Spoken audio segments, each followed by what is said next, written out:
Alors je suis Gilles Lajoie, président du conseil académique de l'Université de La Réunion et professeur des universités en géographie. Et je suis absolument ravi que notre pôle recherche ait trouvé l'énergie pour organiser cette première manifestation du genre à La Réunion.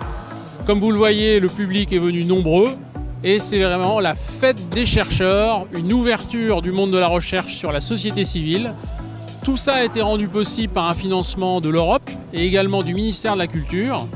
Donc c'est ce type d'événement qui ravit à la fois le public, les chercheurs, puis ça donne véritablement du sens à nos métiers de chercheurs dans toute leur diversité. Les sciences du vivant, les sciences expérimentales, les sciences de l'homme et de la société. Voilà, c'est la fête de la science et c'est vraiment très plaisant de voir l'ambiance qui règne ce soir à l'IAE dans ce bel écrin. Bonsoir, donc je me présente, Antoine Perrault, je suis architecte et je suis aussi chercheur au laboratoire PIMAN, donc c'est le laboratoire de physique du bâtiment. Et mon sujet de recherche, c'est l'influence de la ventilation naturelle dans l'évolution de l'architecture tropicale.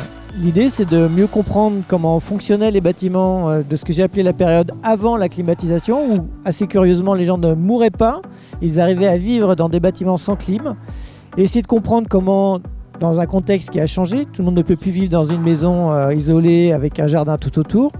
Est-ce qu'on peut transposer ce modèle qui fonctionnait dans notre ville d'aujourd'hui, à savoir avec des bâtiments ce qu'on appelle bioclimatiques, qui reproduisent des concepts de la maison traditionnelle, mais en les adaptant à une échelle qui soit compatible avec le contexte d'aujourd'hui, le contexte économique, le contexte urbain, etc. Je suis Céline Laurent, donc je suis doctorante au CIRAD à Saint-Denis, à La Réunion.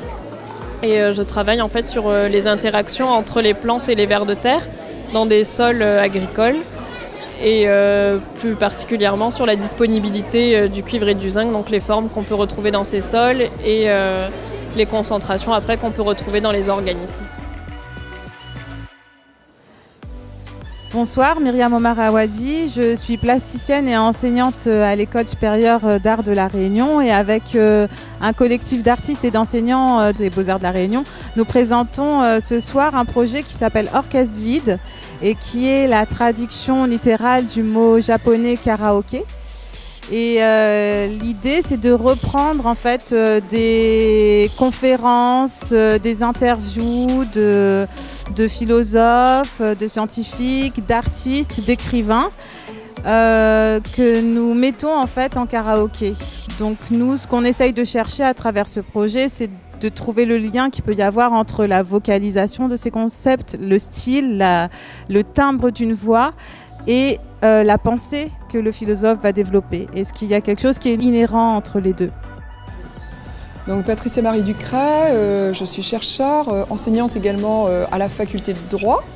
Et donc j'ai trouvé que cette idée de nuit de la recherche, c'était un bon moyen, particulièrement pour les jeunes et les moins jeunes, de faire connaître finalement les recherches que nous entreprenons.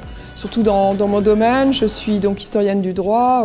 Ça n'est pas évidemment de la recherche qui intéresse l'entreprise, mais ça permet aussi aux gens qui ne connaissent pas notre domaine de recherche d'être un peu plus éclairés et peut-être d'inciter les jeunes à poursuivre sur ce chemin. Alors moi je suis Camille Paquet, je suis doctorante en géologie, donc c'est au laboratoire LGSR. Je travaille sur les volcans, enfin sur le Piton des Neiges, et c'est un projet qui est en collaboration avec l'université et une entreprise. Alors là, en début de soirée, j'ai travaillé sur le bouche à oreille, donc en fait c'est un peu le principe du téléphone arabe ou chinois. Donc en fait on dit en une phrase assez simple, on parle de notre projet de recherche, de ce qu'on fait dans la vie de tous les jours, et donc on dit cette phrase à la première personne, et on voit à la dernière personne ce que la dernière personne en a retenu. Les gens se marrent, c'est assez rigolo.